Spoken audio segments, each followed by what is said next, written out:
easier to decrease resistance than it is to increase our alignment.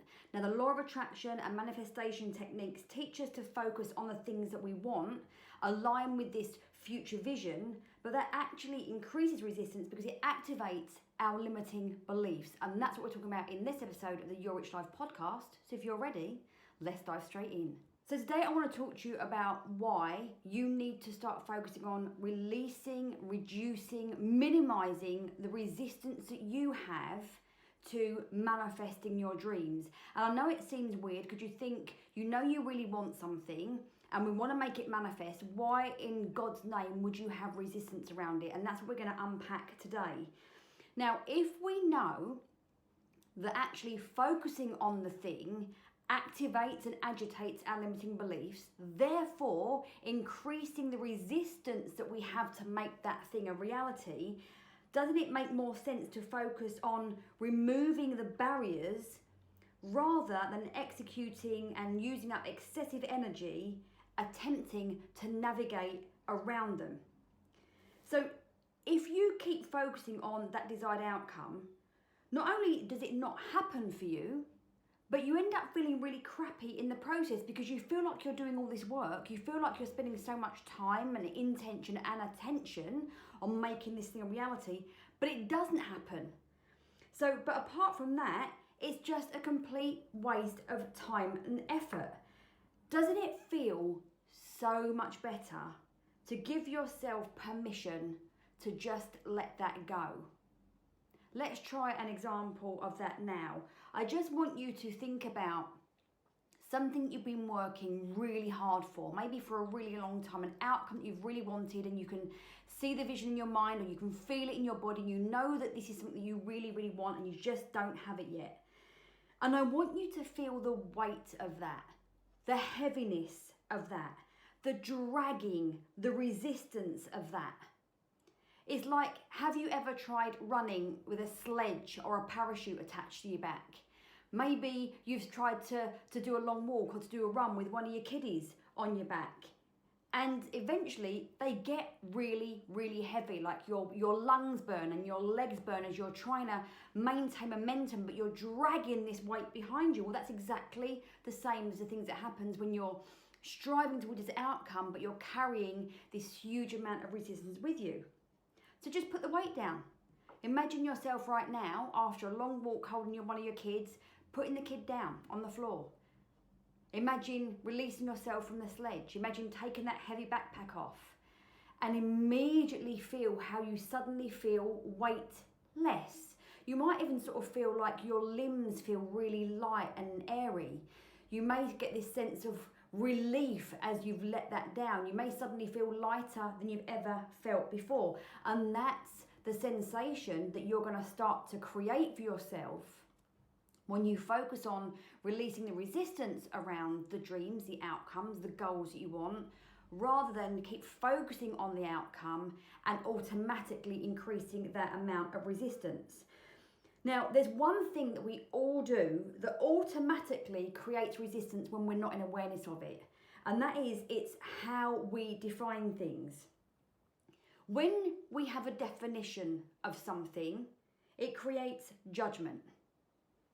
Are you with me on that one? So when we've got a definition, it creates judgment. If you just think about having an argument with your partner, which I'm sure you don't ever do, sarcasm, and you're trying to get them to see your point of view and they're trying to get you to see their point of view, it's because you've both got definitions of something different. It could be a word that's been used, it could be an experience that you've just both shared, but the definition, the perspective that you don't share is what is causing the discrepancy, the disagreement, right?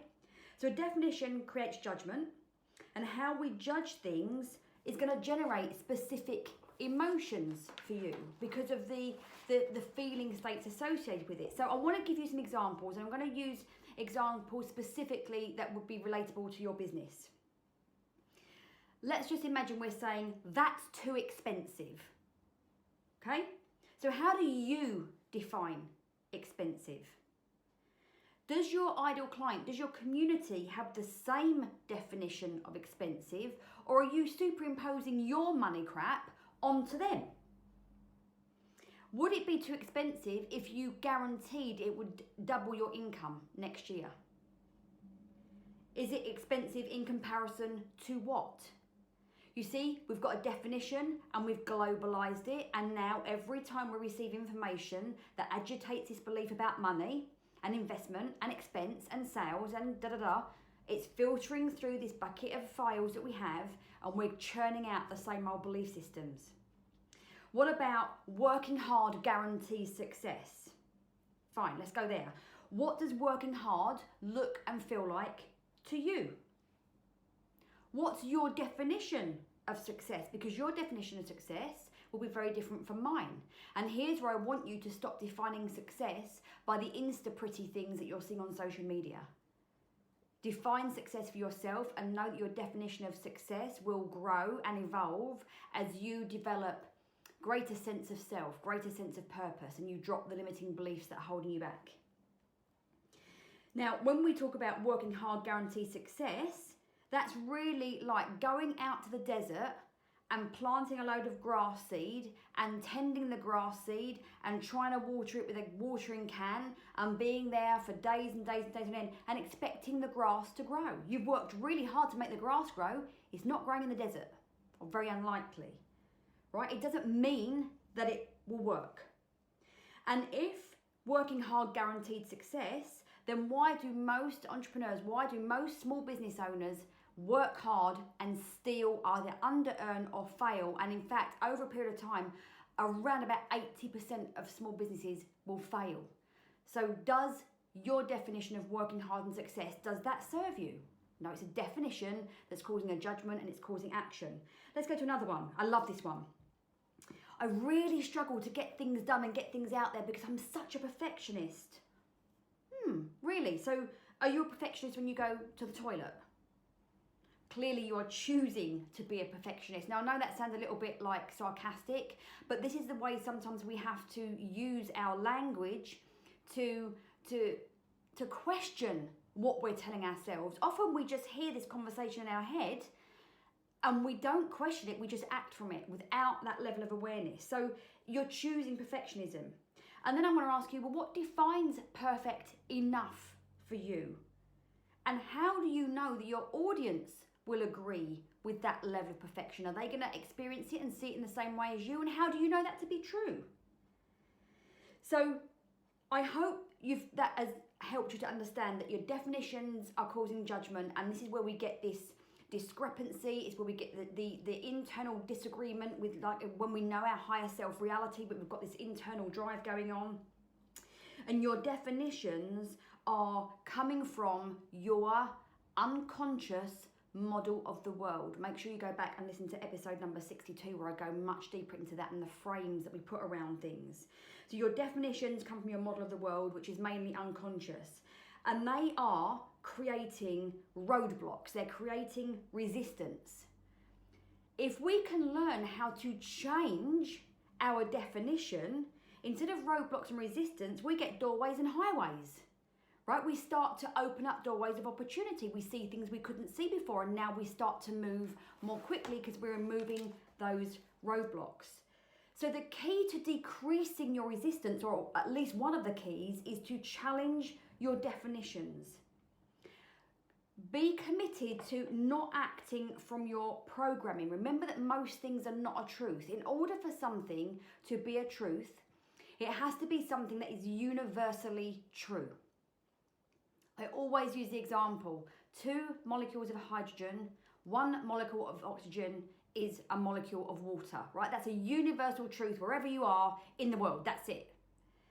Most of the things you tell yourself are not a truth. They're a perception based on your programming. And if it's not helping you to create the life that you want, the business that you want, relationships, health, wealth, then your job is to start to challenge those definitions. And you can do that in a 3-step process, which is an awareness of them and how they're stopping you, an affirmation or an incantation to serve the opposite, to serve what you want, and then taking action with that new belief set in mind. So affirm, awareness, affirm, and then action. So when we start to think of these definitions and these resistances, one of the questions you can ask yourself to really start to dig yourself out of the resistance and step more into the alignment and to drop the baggage is to ask this question: who am I without this thought, belief, or definition? Who am I without this thought, belief, or definition?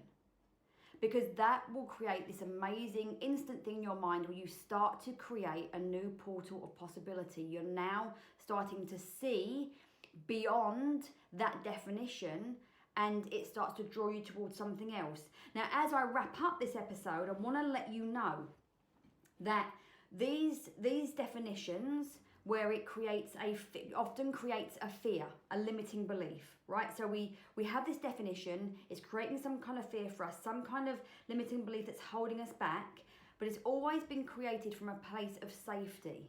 It's always been created by yourself subconsciously to keep you safe. Nearly all of our fears and limiting beliefs come from a place where they once served us, and now they're the problem that we have that stop us moving forward. So what I've done is I've recorded another podcast episode that comes out next week. So make sure you're subscribed to the podcast.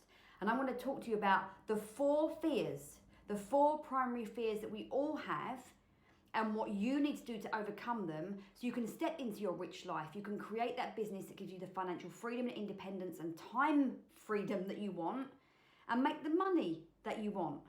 So if you've loved this, you know what to do. Please do leave me a review, subscribe, share the episode if you found it particularly useful, and make sure you come back and check next week's episode when we're diving in to the 4 fears and the fact that you don't need to remove your fears, you just need to be able to see beyond them.